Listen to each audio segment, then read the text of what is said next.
Good afternoon, students. How are you? Today we are going to cover the topic chassis and frame. Yesterday I was delivering my lecture and it was not proper because of the network connection. Today I will cover your topic again and I will expect that you will cooperate me to understand this topic, and if you have any problem, any query, we can take it from the lecture which is going to start from 5 p.m. today. Okay, students, now come to the topic. Chassis and frame.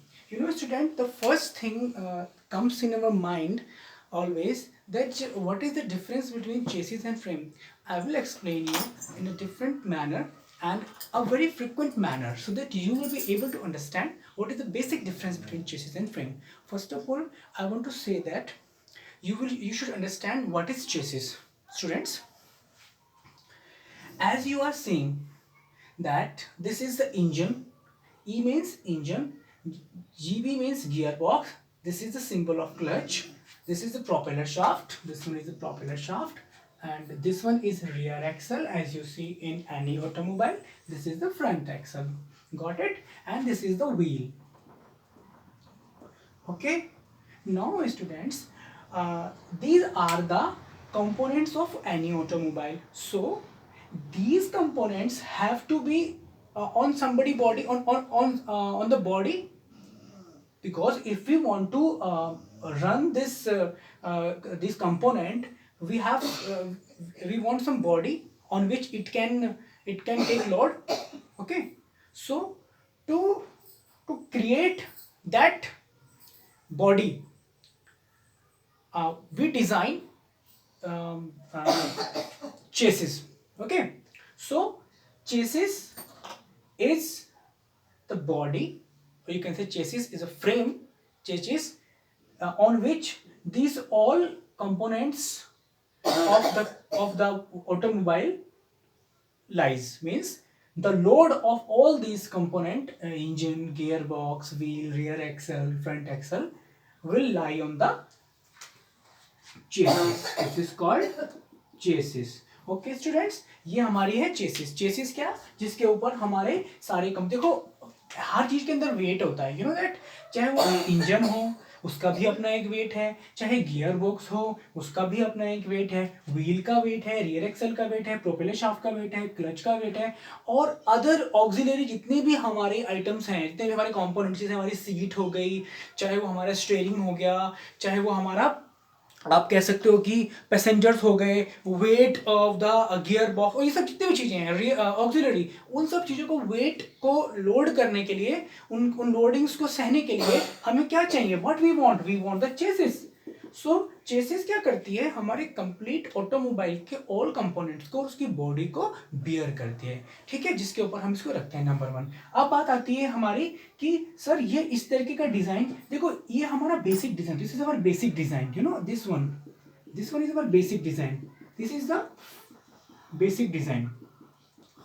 Okay, this is our chassis. Now the question comes in our mind that we are studying chassis and frame. So what is chassis and what is frame? Student, just look at here.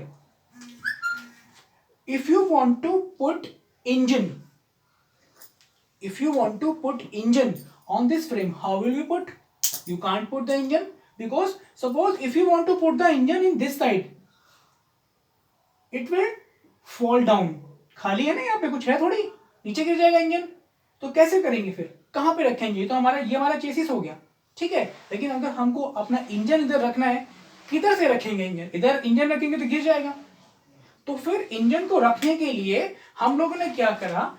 इस तरीके से आप देख रहे हैं, ये हमारे engine हो गया. हम लोगों ने ये इस तरीके से यहाँ पर, इस तरीके से यहाँ पर ये हमने क्या लगाया? हमने कॉलम लगाया, और इस तरीके से भी यहाँ पर एक कॉलम लगाया. तो these are कॉलम. ये हमारे साथ क्या है? कॉलम है. और यही कॉलम हमारे क्या कहलाते हैं? फ्रेम कहलाते हैं. Are you getting me? मतलब जो बेसिक डिफरेंस है वो क्या हुआ हमारा? तो ये तो हो गया हमारा चेसिस, जो हमारी आउटर बॉडी हो गई. लेकिन उस आउटर बॉडी के अंदर सपोर्ट करने के लिए हमें क्या चाहिए? That is called the frame. यहाँ पे हमारा इंजन, सपोज करो, अब देखो ये है, ये चीज हमारे किस काम आएगा, गियर बॉक्स के काम आएगा, है ना, ये चीज हमारे किस काम आएगा, गियर बॉक्स के काम आएगा। तो यहाँ पे हमारा क्या आएगा, गियर बॉक्स का वेट, अगर आप देखो यहाँ पर अगर ये चीज ना हो, ये कॉलम ना हो, क्रॉस कॉलम, तो गियर बॉक्स कैसे रखोगे आप, how you put your gear box, वो तो नीचे गिर जाएगा। तो उसको सपोर्ट देने के लिए हमने क्या लगाया, ये चैनल्स लगाए हमने, ठीक है ना। इन चैनल्स को क्या बोलते हैं, फ्रेम बोलते हैं, दीज आर कॉल्ड फ्रेम। तो चेसिस में जितने भी सपोर्टिंग मेंबर्स होते हैं वो हमारे क्या कहलाते हैं, फ्रेम कहलाते हैं। Okay, chassis is a main part, you can understand, chassis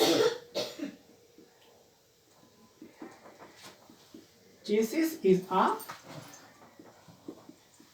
main part, okay, frame is a supporting member,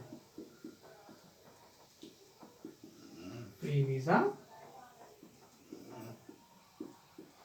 supporting member, frame हमारा क्या है, सपोर्टिंग मेंबर है। तो ये हमारा बेसिक डिफरेंस हो गया चेसिस का और फ्रेम का। फ्रेम हमारा क्या हुआ, सपोर्टिंग मेंबर, चेसिस क्या हुआ, आउटर, हमारी आउटर फ्रेम, आउटर बॉडी, जिसके ऊपर हमारा सारा का सारा जो वेट है पूरे व्हीकल का, उसके मेन कंपोनेंट्स और सारे कंपोनेंट्स, मेन क्या, ऑलमोस्ट एवरी कंपोनेंट उसके वेट को बियर कर सकता है। तो ये हमारा हुआ basic difference between chassis and frame, और चेसिस और फ्रेम के बारे में भी हमने जान लिया। अब इसका जो क्लासिफिकेशन है वो मैंने आपको ऑलरेडी नोट्स प्रोवाइड कर दिए हैं, ठीक है ना, आप उसके थ्रू हो जाइए और जो भी प्रॉब्लम्स आपको आएगी हम उसको डिस्कस करेंगे, ठीक है। अब मैं आपका नेक्स्ट टॉपिक उठाऊंगा, दैट इज कॉल्ड बॉडी।